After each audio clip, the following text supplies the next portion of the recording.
everybody answer at once. We're doing great, Demetrius. How are you? I'm a little too enthusiastic for him. You're looking at me like, this dude. All right, so anyway, happy Monday morning. Tuesday. Real quick, homework number 2, don't forget, is up, and that is due this week, Thursday, by 11:59. Homework number 1, I am grading this evening, so I'll be done with that by the end of the day today, so that'll be up, probably by 7 or 8 o'clock tonight. By the time I get home, it'll be about 5, because I have to teach from now until 4:30 straight, so I won't get home till after 5 or so, and then I'll start grading, okay? So that'll be up later tonight. By the end of the day, your grade for number 1 will be up. For homework number 1, not for this class, because I haven't graded yours yet, but I have graded some other class homeworks. And a couple of things that I've noticed that people haven't been doing. Number 1, people haven't been answering the questions in essay form. And again, not this class, because I haven't graded yours yet. But other classes. So what they're doing, they're just listing the questions, right, and then writing the answer. And then listing the question and writing the answer. I don't want you to do that. It should be in essay format. You don't need to list the questions. Each sentence should kind of lead into the sentence before. Each paragraph should kind of, maybe each paragraph could answer a different question or something like that. But it should be in essay form, right? It should be double-spaced, Times New Roman. Remember to look at the syllabus, because the syllabus has all of the parameters, right? Exactly how it's supposed to be. And then I also have this sample homework assignment up here, right? And this basically, it tells you exactly, it shows you exactly how it should be laid out, right? See how it's in essay form. Can't see it because it's not over there. There you go. Now you can see it. See how it's in essay form. He didn't write like number 1 and then write the answer. He just started each paragraph. Probably each paragraph is addressing a different question, or maybe 2 paragraphs or 1 question, depending on how you're answering, right? But anyway, you indent the first sentence of each paragraph. It's double spaced. It's in Times New Roman. There's 1-inch margins on the side. I've had some people send me some assignments where the margins are way in like this, and I'm like, no, that's not right. So just make sure, look at, if you ever are questioning how it should be set up. I have a sample homework assignment up here for you, so you can always look at it and go, oh, well, mine either looks like this or it doesn't. If it doesn't, make it look like this, right? So just make sure you're utilizing the resources. And again, I'm not talking about you guys specifically. I'm just noticing this from some of my other classes, right? So just make sure you guys are utilizing the resources. Make sure you're answering the questions in essay format and you're setting it up appropriately. So that was the only thing I wanted to say about that. And then also remember to look at the syllabus as well. The syllabus has all of the parameters for the homework assignments. And right here, when we get to homework, right?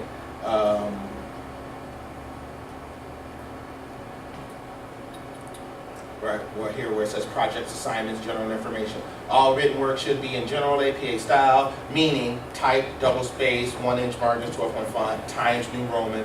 All of those things, all of those qualifications should be met before you start writing the paper. So just make sure you're addressing those things, okay?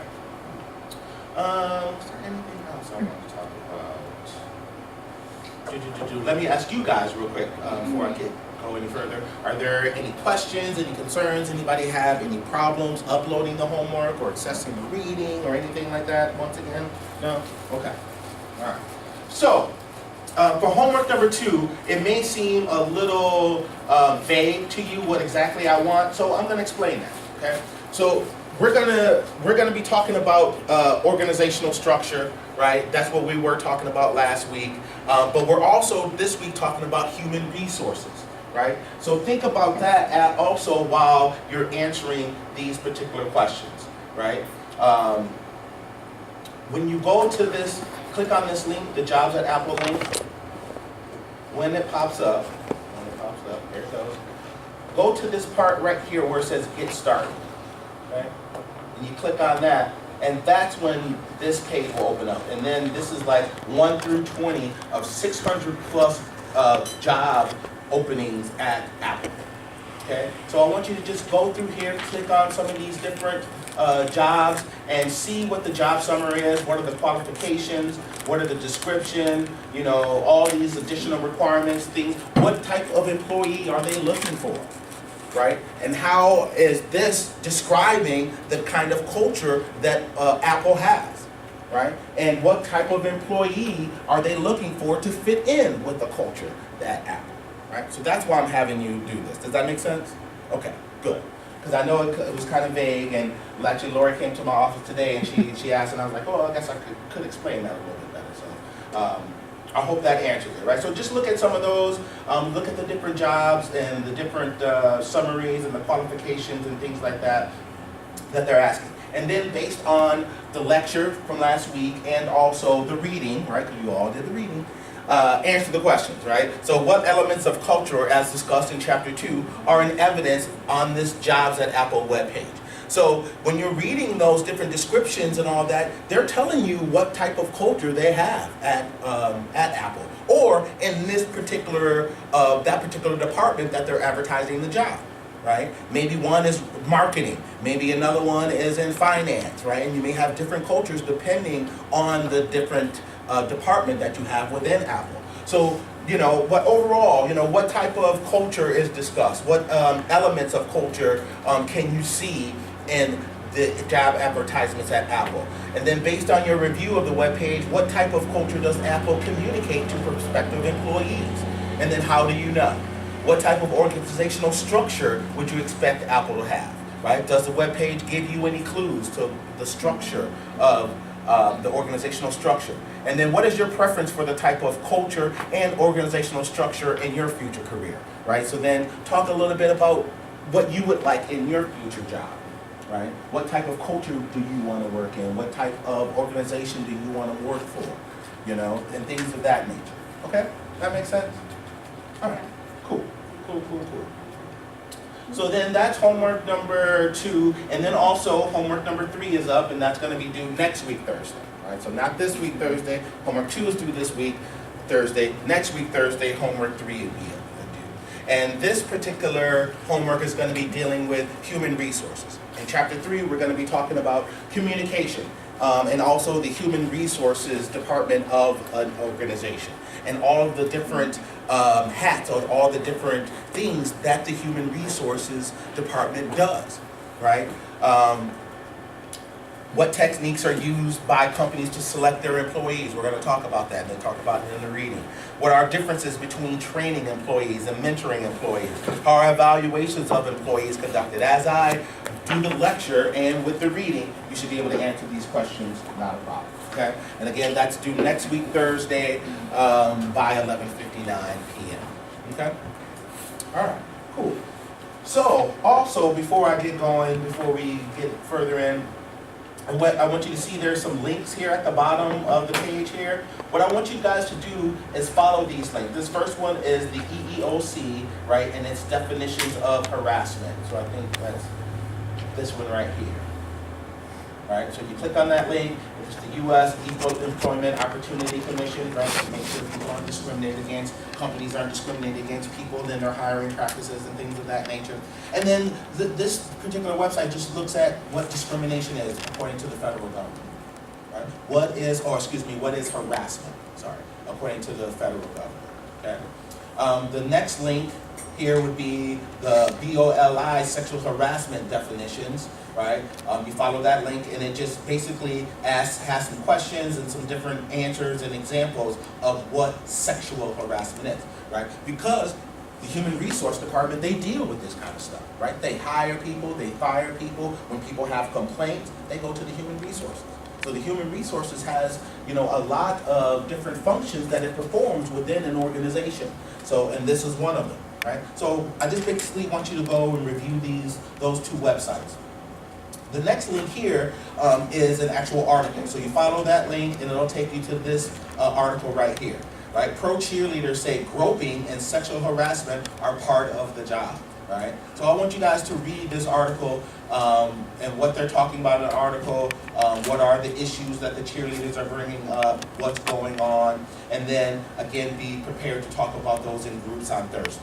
Right? So read the article at home, and then on Thursday come into class, and after I'm done lecturing or whatever, we're going to break off into groups and discuss that article. But we're also going to discuss another article.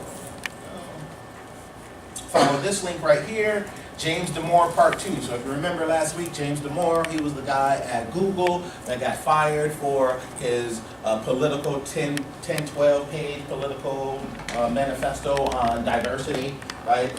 He was fired by Google. So here is an updated story on Mr. Damore, right? So I want you guys to go ahead and read this article as well, and what it's talking about, and then again be prepared to answer some questions in groups about that. Here are a couple of the things that I'm going to be, I want you guys to consider, right? Google is currently being sued by Damore in a class action lawsuit that contends discrimination against whites, men, and conservative thinkers. They are also being sued by female employees who contend salary and promotion discrimination based on gender. So summarize the Title VII protections as you, Title VII protections as you understand them. What does this federal law require employers to do, specifically as it relates to advertising, screening, hiring, promoting employees, right? Based on the article you read, theorize two problems that Google, with about 75,000 employees, might have in demonstrating that they are doing these things, right? If, as Damore contends, biology is the factor, which it's not, then how does Google ensure equality? If, as others contend, environment is the driving factor, how does Google promote science, technology, and engineering and math, that's what STEM stands for, careers in a way that ensures diversity with minorities and or females? Okay? So again, read the article, and then based on the article and our readings and also my lecture, we're going to come together as a group and then answer some of these questions. Okay? All right, so that's for Wednesday. Make sure you look at those things, or Thursday, sorry, and be prepared to talk about those things on Thursday. All right. Any questions, anything, any concerns? Hopefully they'll be passing by and they'll be quiet, and then we can keep the door open, because it gets so hot in here if not. Like, it's fine right now, but I teach 3 classes back to back to back to